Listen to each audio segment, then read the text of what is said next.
But as a child, I was still somewhat on the spectrum of being a little neglected, like emotionally.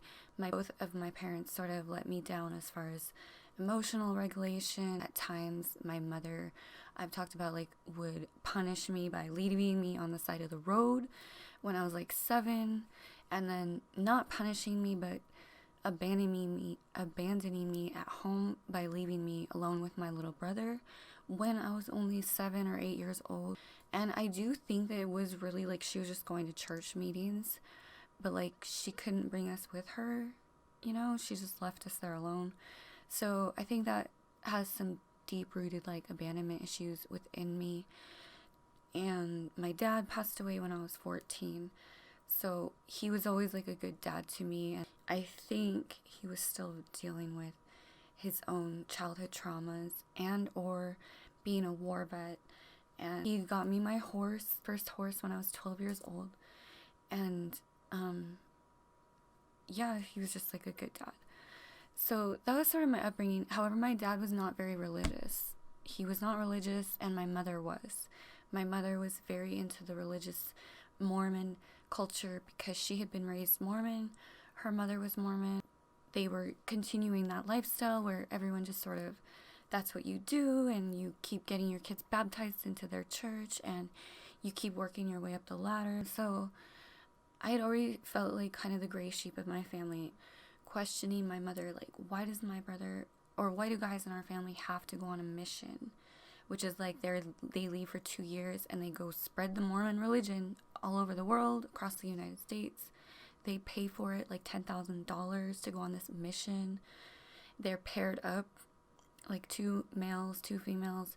It's all just kind of weird when you get into it. But anyways, I was like 10 or 11, 12 years old. I questioned my mother, why do guys in our family have to go on missions? Why does my brother have to go on a mission? What if he doesn't want to?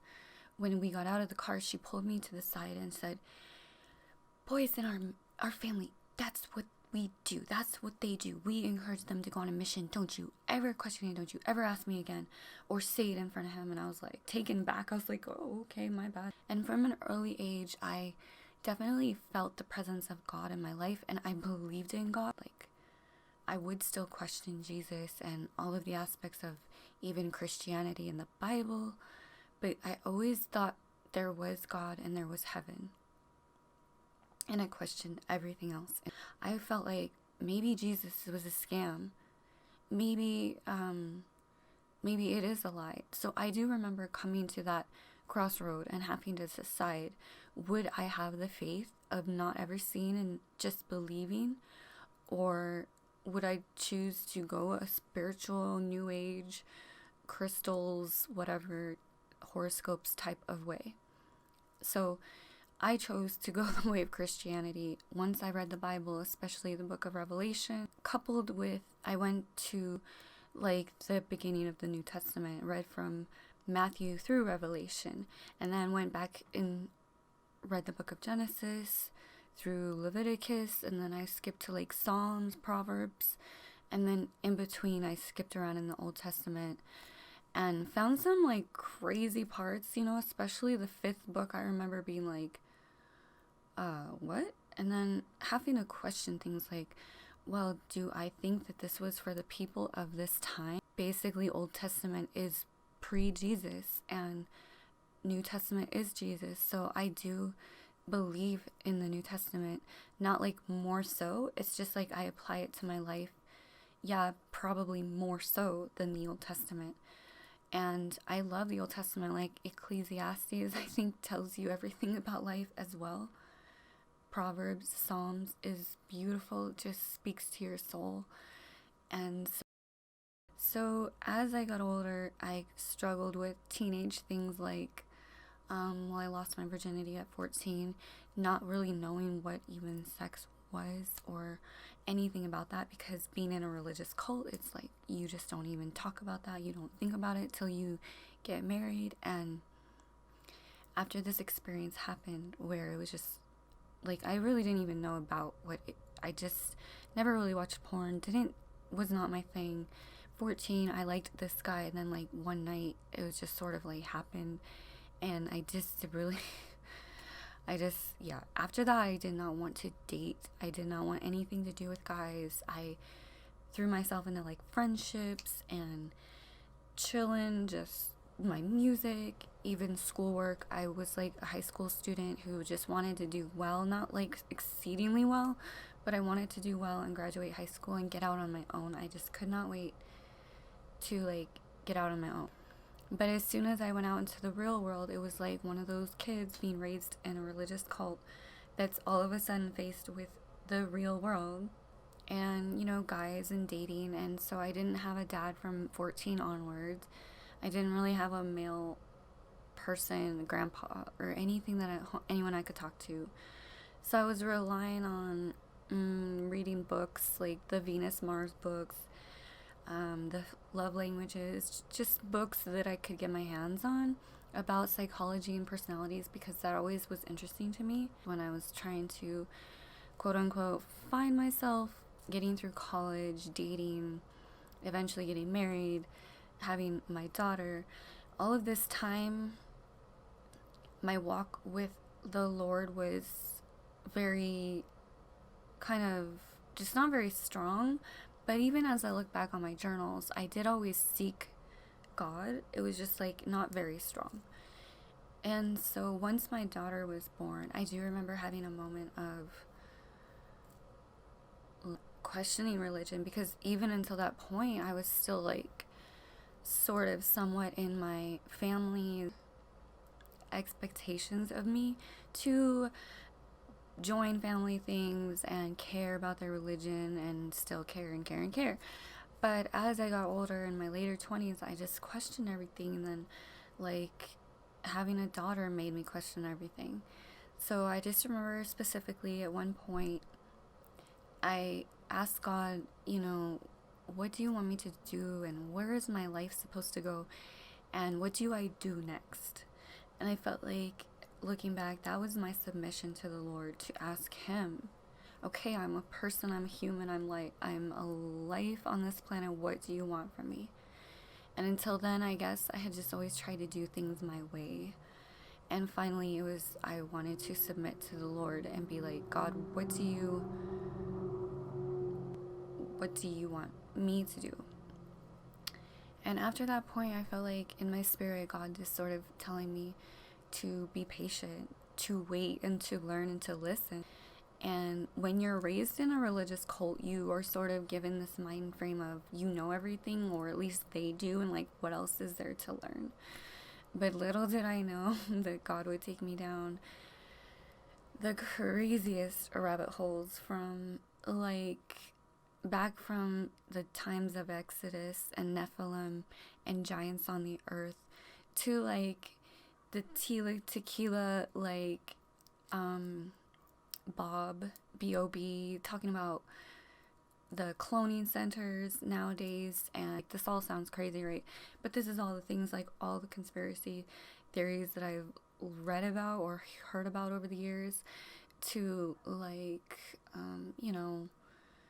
just this evil darkness that's in the world, that's like Satanism / New Age / every deception that the devil can use to get a human to choose themselves or a dark entity over God, right? So I just sort of came to know all of these theories and things in my studies, and I'm just like asking God, like, well, what is real and what is true, and why are these theories so crazy? Like, is this actually possible, and things like that.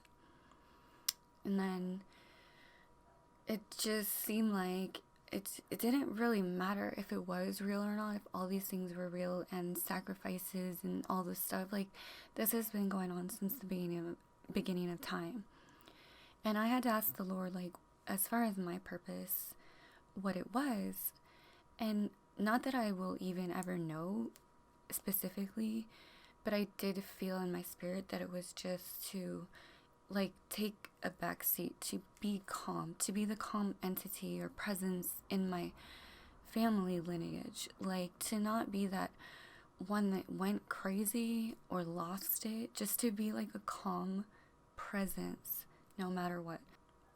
Have a legacy of calmness, like no drug use, no prostitution, no occult aspects. I wanted to break ties with things that were generational curses in my family, like especially the religious aspect of being in a cult. For a long time, I held a lot of resentment to my mother.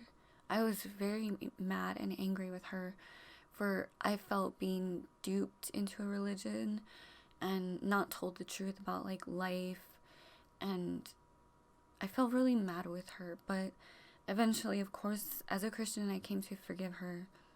I can't hold resentment for someone who's only a couple of decades older than me trying to maneuver life. Like, we can't hold our parents to accountable. I say that all the time because sometimes we can get into the habit of blaming our parents for so much of our lives, but to some degree we do have to take accountability, and whether that be confronting our past and saying like, you did this to me, this was wrong, and I'm mad at you, or forgiving and moving on and not saying anything. Whatever our choices, we have to accept that and move on to make better choices for ourselves and like our future children and grandchildren, if we want to care.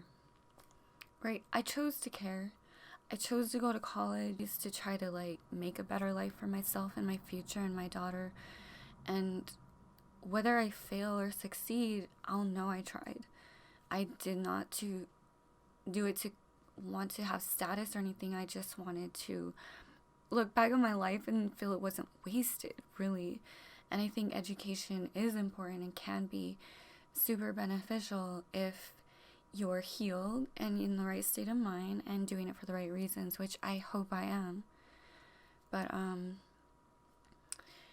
yeah, as far as my walk with the Lord, it was a story and journey. It wasn't like that exciting. I did not go into too many dark elements of life. You know, I kept it pretty calm, and in a way I honestly attribute that to my religious cult upbringing. It was pretty strict. Like, Mormons believe you can't drink caffeine, even though the Bible says it's not what enters a man, but what comes out that matters. They look over things like that, and even the book of like Matthew, where it talks about, you know, Jesus says, in this life we will be as, or in the next life we will be as angels. Like, that's a pretty big deal, but Mormons just sort of skip over that. They don't really, because they teach that you're going to be married forever. And they also teach that you're going to be your own God. And other people have stated like the issue of you have to pay your way to heaven as a Mormon. You have to give 10% of your earnings to that church before they say, okay, you can come to this temple to get closer to God, to get to heaven. So that's like a really big issue, because if you don't pay that 10%, then no, you can't go to their temples, and you can't essentially get to heaven per their religious standards.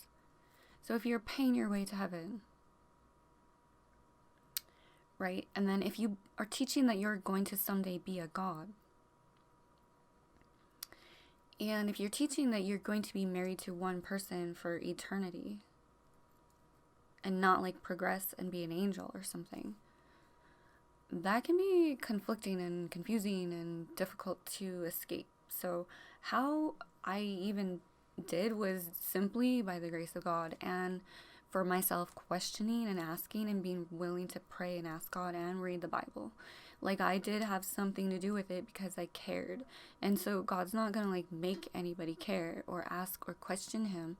But I do remember at that moment when I asked, and my daughter was very young, I was questioning about her soul as well as my own. Like, what is the point of life? What are we doing here? What is next? So essentially, you know, I would just say, and I've even told my friends, that they just need to ask God for themselves. Like, no human can tell you what to do or should tell you what to do, not even your parent, your spouse, brother, sister, etc. No one should tell you what to do. You ought to ask God to show you your own purpose and your own path in life, and believe him instead of any sort of human who will always let you down. Like, all humans let us down. We need to be able to rely on ourselves, believe in ourselves, and believe in God to get through this journey called life. And now I just let my daughter help choose where we go to church. We go to different churches. Christian churches, yes. But during my time of searching, I went to Jewish church. I went to Pentecostal church, non-denominational churches. Went to Baptist church. Did I already say Protestant? Yeah, we still went to like all these different churches just to see. Lutheran church, Catholic church. And the one that I ended up liking the most was our little Lutheran church. It was like in the country.